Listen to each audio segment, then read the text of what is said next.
Welcome to the Teresa Harding podcast, where you will learn from one of the top leaders in the network marketing industry. Teresa Harding has grown her team to over millions of people. She's grown online and she's grown offline, and now she's ready to show you the secrets. So get ready to change the way you think. She truly cares about the success of her team and the people that she teaches. So get ready to learn the tips, tricks, and secrets that will allow you to grow a successful business in the 21st century.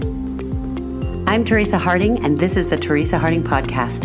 This podcast is for people who know that this industry is not about the network marketer anymore. It's about the people we serve and the change we can make in other people's lives. It's about the entrepreneur inside of each of us who's trying to find our voice. It's for the people who want to change the world and are looking for the most powerful way to make that happen.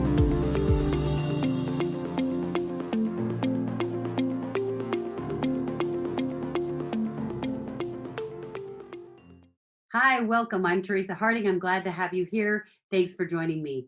In the next few episodes, we're going to do something really fun. What I want to do is we are going to do a series where we're going to talk about how do you decide on your niche market? Because I don't care if you already have a product or a service, you have a business that's growing, or if you're new and you're trying to figure out what it is that you want to contribute. I'm telling you right now that your niche matters. And some people think they've already decided a niche because they already have a product, but that is actually not the case.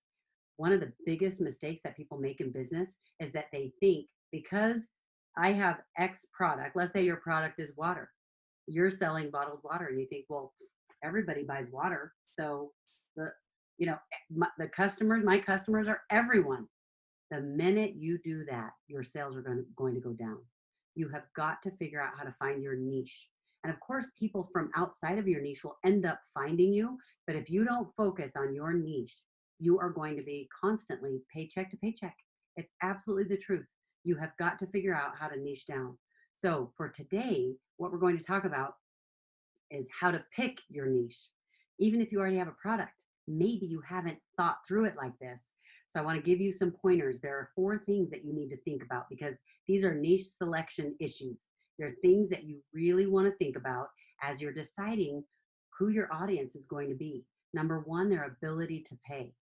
If you're selling water, but you're trying to sell it in neighborhoods where they can't afford to buy bottled water, they just drink it out of the tap, you're going to have a problem. What if the product that you have is maybe a high-end product and the audience you're trying to sell to is an audience that doesn't pay that kind of price for those kinds of products? You need to make sure that the audience you are niching down toward has the ability to pay. Number 2, their willingness to pay. They might have the money, but they might not be willing. They've got to be willing to pay that amount of money for the product you have. If you have a skincare product and and it's a high-end skincare product, you're trying to sell it in areas where people struggle to make ends meet, that is not going to be your best option and your best audience and the best pick for your niche. You need to make sure that your audience has a willingness to pay.